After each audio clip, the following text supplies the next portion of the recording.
हिंदुस्तान में बरतानवी राज की आनियत जारत से शुरू होती है।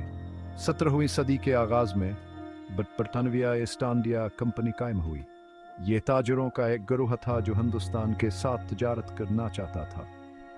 शुरू में उनके पास साहल पर सिर्फ छोटी छोटी तजारती चौकियां थीं, जैसे कि सूरत, मद्रास और कलकत्ता। कंपनी ने मकामी हुक्मरानों के साथ सौदे किए और तजारत की इजाज़तें हासिल कर ली। वक्त के साथ साथ कंपनी ज़्यादा ताकतवर होती गई। वह मकामी सियासत में मुलव्वस होना शुरू हो गए। कुछ हिंदुस्तानी हुक्मरानों के साथ इत्तेहाद किया और दूसरों के खिलाफ लड़े।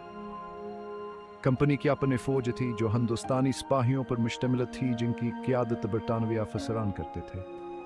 इस फौज को कंपनी के मफादात की हिफाजत और अपने कंट्रोल को बढ़ाने के लिए इस्तेमाल किया जाता था। कंपनी की ताकत पहले आहिस्ता आहिस्ता बढ़ी, लेकिन 18वें देखे वस्त तक चीज़ें तेज़ी से बदल रही थे। मुगलिया सल्तनत, जिसने हिंदुस्तान के बेशतर हिस्से पर हुकूमत की थी, कमज़ोर होती जा रही थी। इससे एक ताकत का खला पैदा हुआ, जिसका फ़ायदा उठाने की कोशिश से मकामी हुक्मरानों ने की। बरतानविया ईस्ट इंडिया कंपनी ने भय का मौका देखा। उन्होंने सिर्फ तजारत से ज़्यादा के बारे में सोचना शुरू कर दिया। उन्होंने हिंदुस्तान पर हुकूमत करने के ख्वाब देखना शुरू कर दिए।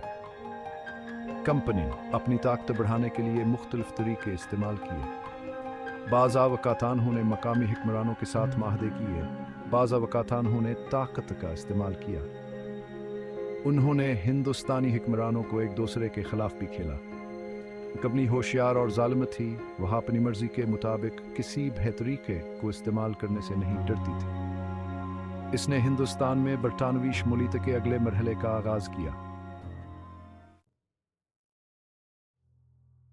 1757 में प्लासी की लड़ाई का हमोड़ थी। यह बंगाल में हुआ।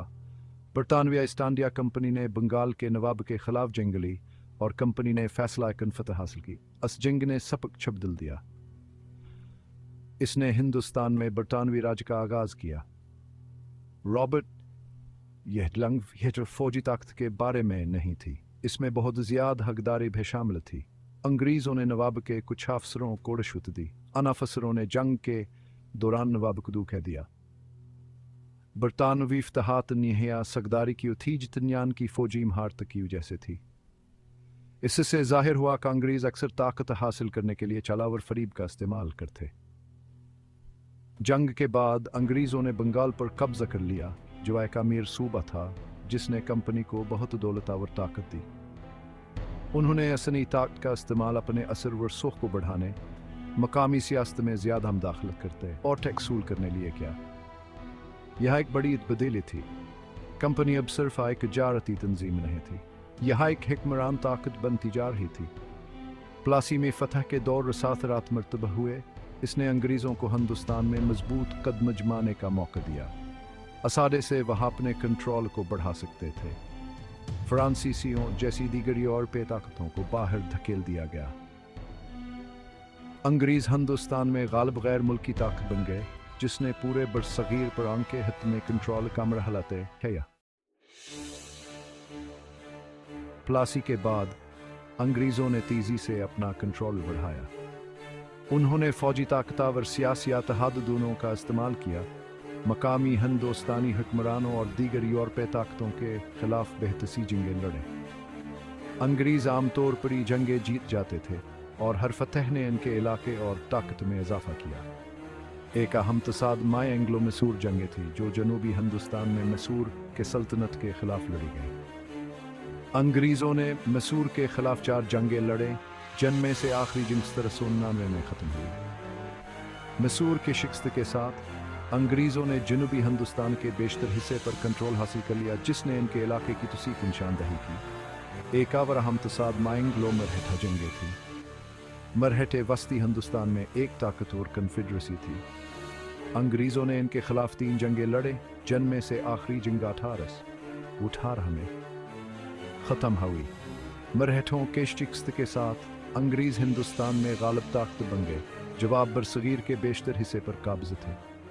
अंग्रेज़ों ने अपनी तोसिया में मुख्तलिफ हरबे इस्तेमाल किए।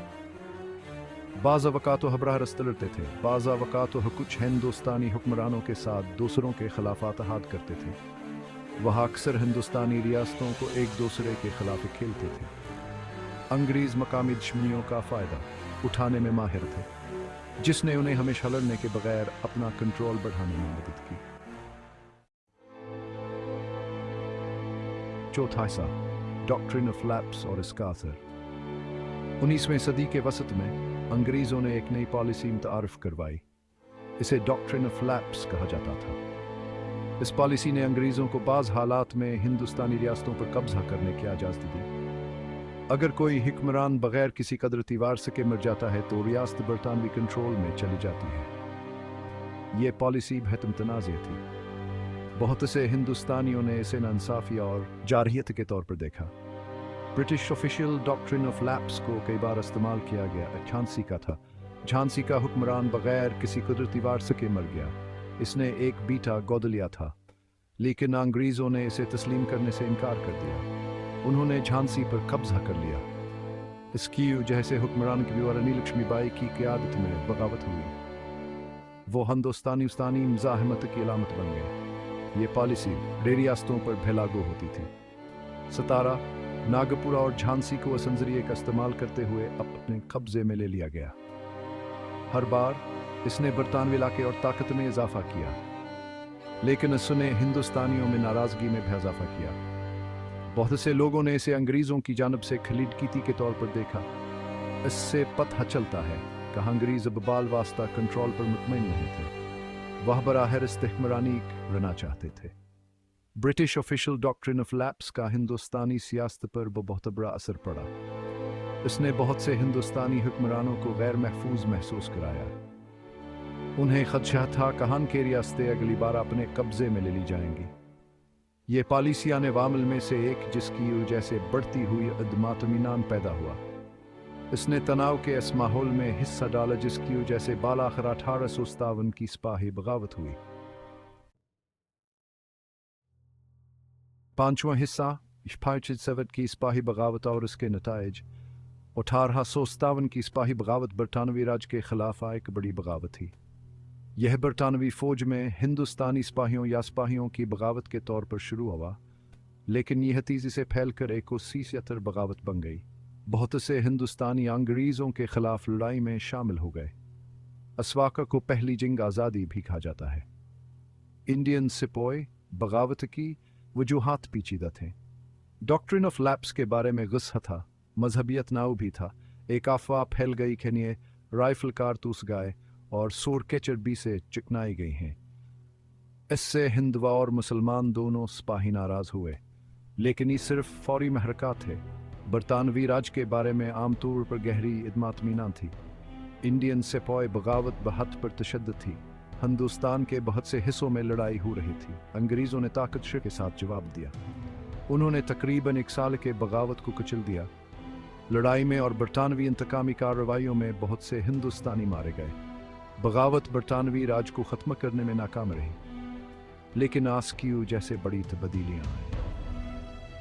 इंडियन सिपाही बगावत के बाद बरतानवी हुकूमत ने हिंदुस्तान का बराह रास्त कंट्रोल संभाल लिया। ईस्ट इंडिया कंपनी का रज ख़त्म हो गया। हिंदुस्तान एक ताज कॉलोनी बन गया जिस पर बरतानवी हुकूमत बराह रास्त हुक्मरानी करती थी। इस दौर को बरतानवी राज के नाम से जाना जाता है। अंग्रेज़ों ने अपनी पॉलिसियों में बेहद तब्दीली की। वो हिंदुस्तानी रस्म और वाजावर मजहब में मुदाखलत के बारे में ज़्यादा मुहतात हो गए। छठा हिस्सा, बराह रास्त बरतानवी राज का क़याम। सिपाही बगावत के बाद बरतानवी हुकूमत ने ईस्ट इंडिया कंपनी से इक़्तिदार संभाल लिया। यह बराह रास्त बरतानवी राज का दौर था जिसे बरतानवी राज के नाम से जाना जाता है। यह 1858 से 1947 तक जारी रहा। इस दौरान अंग्रेज़ों ने हिंदुस्तान की हुकूमत के तरीके में बहुत सी तब्दीलियाँ की। उन्होंने हुक्मरानी का एक ज़्यादा हमनज़मा और मरकज़ी निज़ाम बनाने की कोशिश की। ब्रिटिश ऑफिशियल एक बड़ी तब्दीली इंतज़ामी हमें थी। अंग्रेज़ों ने हुकूमत का एक नया निज़ाम कायम किया। एक वायसराय था जो बरतानवी बादशाह की नुमाइंदगी करता था। इसके नीचे एक पेचीदा ब्यूरोक्रेसी थी। इसमें बरतानविया और हिंदुस्तानी दोनों अहदेदार शामिल थे। अंग्रेज़ों ने हिंदुस्तान को सूबों में भी तकसीम किया। हर सूबे की अपनी हुकूमत थी, लेकिन सब बरतानवी कंट्रोल में थे। ब्रिटिश ऑफिशियल अंग्रेज़ों ने कानूनी निज़ाम में भेदबदलियाँ की। उन्होंने नए कवानीन और अदालतें मुतारफ़ करवाईं। उनमें से बहुत से बरतानवी कवानीन पर मबनी थे, लेकिन उन्होंने रवायती हिंदुस्तानी कानून के कुछ पहलुओं को भी बरकरार रखा। इसने एक मखलूत कानूनी निज़ाम बनाया। अंग्रेज़ों ने कहा कि यह हिंदुस्तान में कानून की हुक्मरानी लाने के लिए है, लेकिन बहुत से हिंदुस्तानियों ने महसूस किया कि यह निज़ाम गैर मुनसिफाना है और अंग्रेज़ों के हक़ में है। ब्रिटिश ऑफिशियल तब्दीली का एक और शौब इंफ्रास्ट्रक्चर था। अंग्रेज़ों ने रेलवे, सड़कें और टेलीग्राफ लाइनें तामीर की। उन्होंने कहा कि ये हिंदुस्तान को जदीद बनाने के लिए है। इन तब्दीलियों ने हिंदुस्तान के मुख्तलिफ हिफ़-व-जोग होने में मदद की, लेकिन वह बुनियादी तौर पर बरतानवी कंट्रोल और तिजारत में मदद के लिए तैयार किए गए थे। उन मंसूबों की लागत अक्सर हिंदुस्तानियों पर भारी टैक्स लगाकर अदा की जाती थी। सातवां हिस्सा, इक़्तिसादी इस्तिहसाल और हिंदुस्तान पर उसके असरात। बरतानवी राज का हिंदुस्तान की मईशत पर बहुत बड़ा असर पड़ा। अंग्रेज़ हिंदुस्तान को खामाल के ज़रिए और अपनी अशिया के लिए मार्केट के तौर पर देखते थे। उन्होंने ऐसी पॉलिसियाँ मरतब कीं जिनसे बरतानवी मफादात को फ़ायदा पहुँचा। उन पॉलिसियों ने अक्सर हिंदुस्तान की रवायती सनतों और ज़राअत को नुकसान पहुँचाया। इंडियन पेजेंट इसकी एक मिसाल टेक्सटाइल में थी। हिंदुस्तान अपने सूती कपड़ों के लिए मशहूर था, लेकिन अंग्रेज़ों ने हिंदुस्तानी टेक्सटाइल पर भारी टैक्स लगाए। साथ ही उन्होंने हिंदुस्तान को सस्ते मशीनों से बने हुए बरतानवी कपड़े से भर दिया। इसने हिंदुस्तान की ज़्यादातर टेक्सटाइल इंडस्ट्री को तबाह कर दिया। बहुत से हिंदुस्तानी बनने वाले और कारीगर अपनी रोज़ी रोटी से महरूम हो गए। ज़राअत भी मुतासिर हुई। अंग्रेज़ों ने नए लैंड रेवेन्यू सिस्टम तारीफ़ करवाए। उनकी वजह से अक्सर किसानों पर भारी टैक्स लगते थे। बहुत से किसान कर्ज में डूब गए, कुछ ने अपनी ज़मीन खो दी। अंग्रेज़ों ने नीलावर कपास जैसी फसलों की काश्त की भी हौसला अफजाई की। यह बरतानवी सनतों के लिए अच्छा था, लेकिन इसका मतलब खुराक की फसलों के लिए कम ज़मीन थी। इसकी वजह से बाज़ औक़ात खुराक की कमियाँ और कहत पड़ता था। इंडियन पेजेंट उन पॉलिसियों का मजमूई असर हिंदुस्तान को गरीब बनाना था। जबकि कुछ हिंदुस्तानी ख़ास तौर पर वह जवान अंग्रेज़ों के साथ काम करते थे, अमीर हो गए, ज़्यादातर गरीब हो गए। हिंदुस्तान दुनिया के अमीर तरीन ममालिक में से एक होने के बजाय गरीब तरीन ममालिक में से एक बन गया। यह इक़्तिसादी इस्तिहसाल बरतानवी राज के ख़िलाफ़ नाराज़गी का एक बड़ा ज़रिया था। उसने बढ़ती हुई आज़ादी की तहरीक को ही दीजू बाल आखिर हिंदुस्तान पर बरतानवी कंट्रोल को ख़त्म कर दे।